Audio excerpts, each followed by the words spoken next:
everyone, it's Jazz. Welcome to Giving Up the Ghost, and this is a continuation from our episode from last week, or shall I say our part 2 of our paranormal investigation at Lower Fort Garry with Kristin from Square Peg Tours.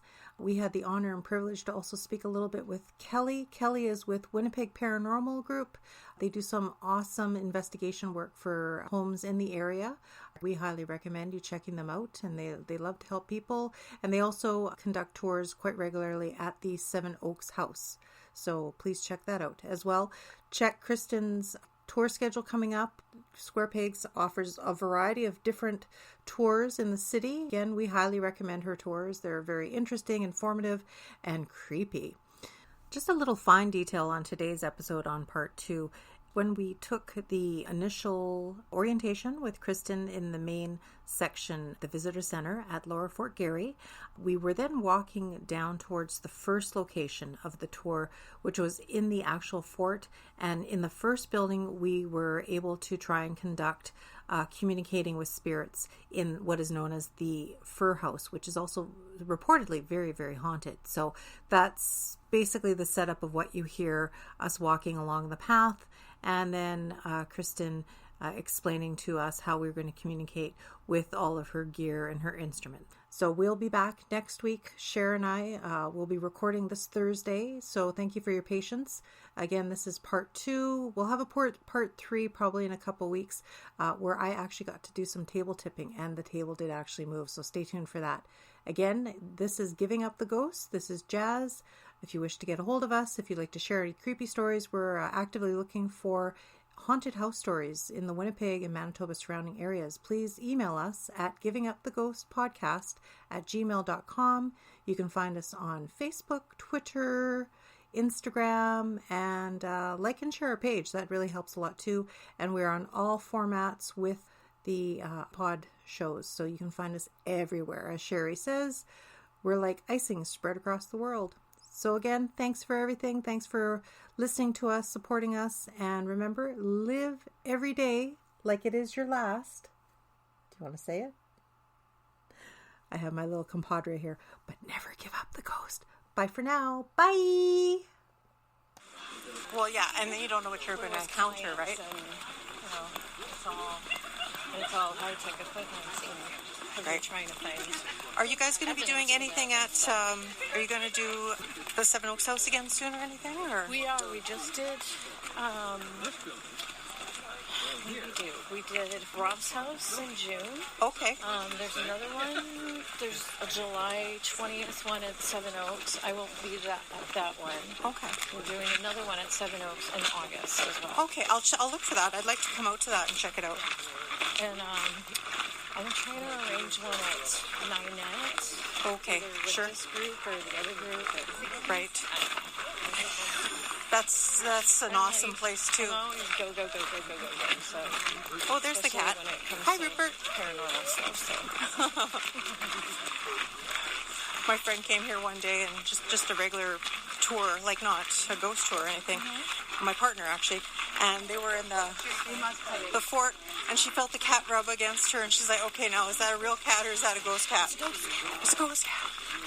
We always joke about that in the group. You're like, ghost cat. Let's be the ghost cat. You never know.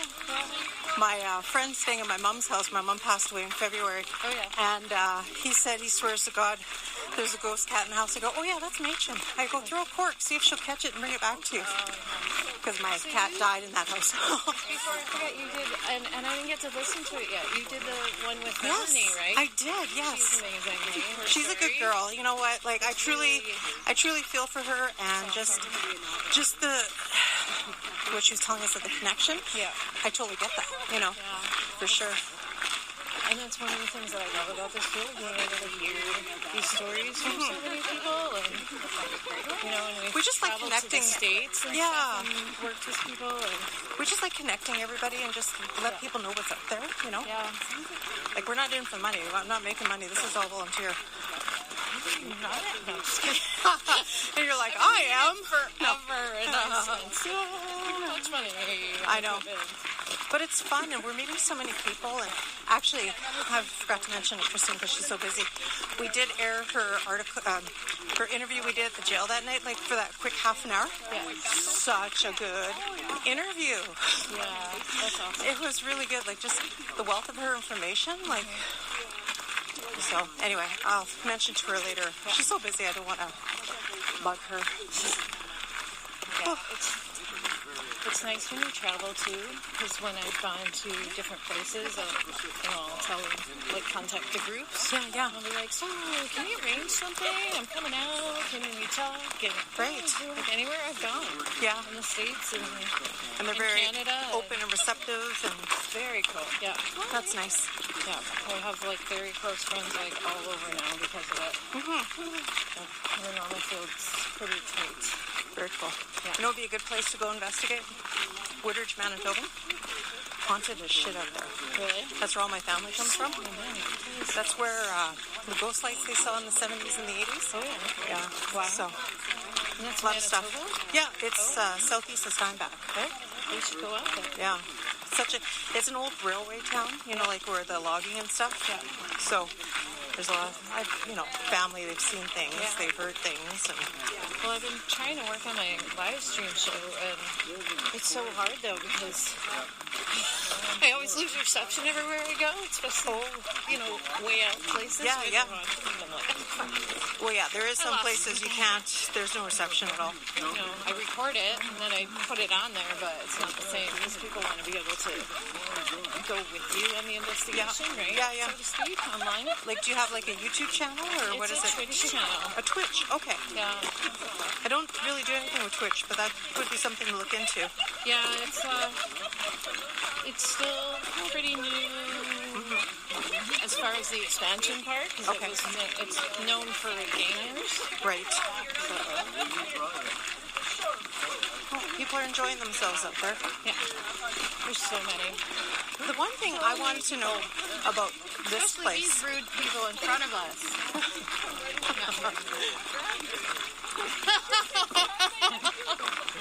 The one place I'm going to ask the guide if she knows it, or maybe you guys know, like, when this was the colony and the fort in use, the graves, there's no gravestones, there's no known graves. Like, I have a hard time to believe that they're going to take the bodies of their loved ones, float them down the river, and go put them in the St. Andrew's Cemetery. You know what I mean? Yeah. There's got to be, they got to be just unmarked here and just be like, I don't know. It's very strange. We always have an issue with that when we talk about the Lower Fort Garry, because they're just like, back in those days, they wanted the bodies of their loved ones close by. Right. When I was in Houston, I went on and this was like forever ago, before you even started doing this. It was always an interest of mine, obviously. But Right. I went on one of those tours, Okay. and they brought us to a hospital that was closed down by then. Right. But it was actually, the story is that they built it over a cemetery Ooh. and supposedly did not move the bodies. Ooh. Like the whole, poltergeist. I was just asking for it. I love poltergeist. Yeah. It was pretty freaky because there was still stuff left Right. inside the hospital because we were allowed to go in there and everything. Right. Yeah. Well, at the edge of St. McPhillips there, McPhillips and, I can't remember, all the dealerships are now. I remember a time when that was Farmers Field, and there was a Jewish cemetery, and no matter, like, one day there's a Jewish cemetery there, next day it's a development. And I'm like, where did those graves go? Yeah. I don't know why people do that. Well, the other thing is when you see some of the cemeteries around here that aren't taken care of anymore. Right. One by me, St. James, one at St. James. Those gravestones falling apart and stuff. Yeah. And then the ones where the church is burned down or gone away, and then the graveyards are still there.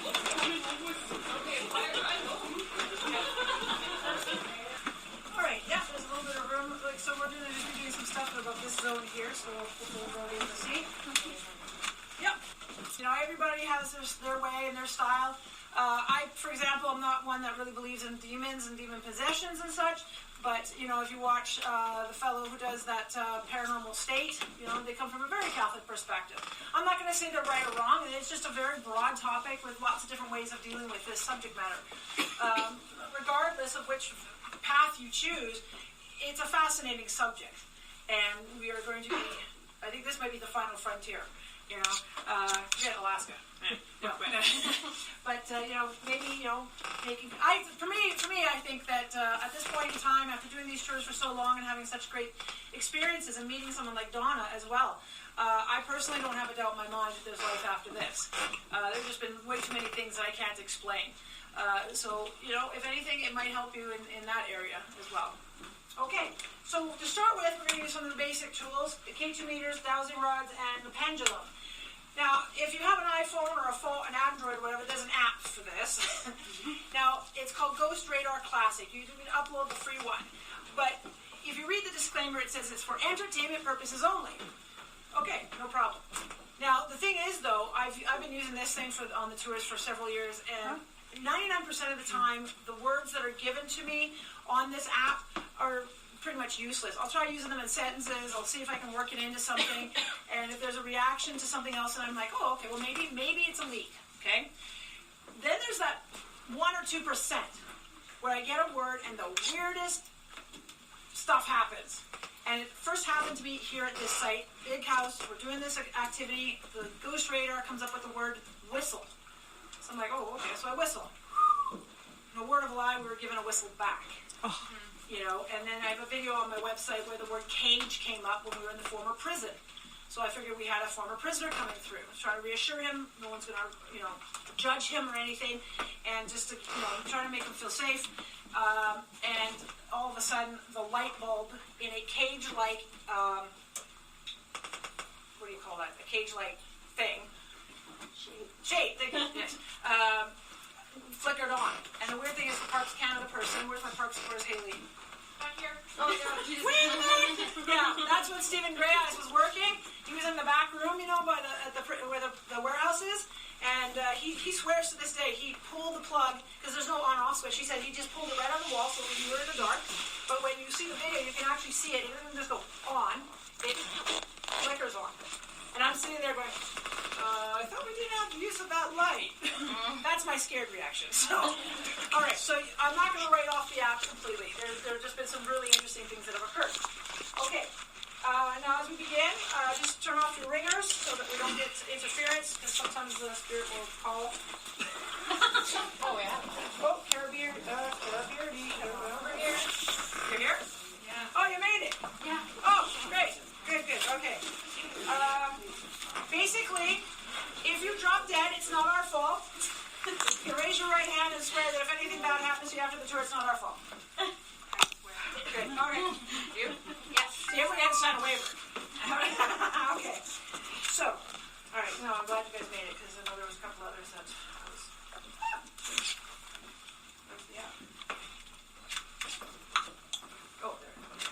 So basically, okay. All right. So what I'm going to do is I'm going to request one volunteer to come up first to try using a pendulum. And basically, you're just going to hold it by the bead, and you're going to try to stand as steady as possible. I'll do all the talking, so we can rule out at least your movement of, from talking. If I see your arm moving like this, I'm going to beat you with a stick, okay? So we want to try to make this as fair and square. So who'd like to come up and give this a try? Okay, don't all rush it now. Okay, all right, she got big before you, and she's the late one. So if the vortex opens, at least we'll get rid of the late one. No, you just opened yourself up for all this badgering. All right, and you're Carol? Tiffany. Okay. Have you ever used one of these before? No. Okay. So what I want you to do is just brace your arm against the side of your body, just to stabilize you, and then just bring your hand down so that it's like your elbow's at a right angle. Because if you're up like this, your hand will go numb, basically because of the blood rushing to your elbow, and just down too far, it's the same idea. So just try to be as steady as you can right there. Very good. Now I'm just going to put my phone into airplane mode. All right, now for those of you not familiar with K2 meters, I'm going to turn it on. It's going to flare to red, and then it's going to baseline at green. The idea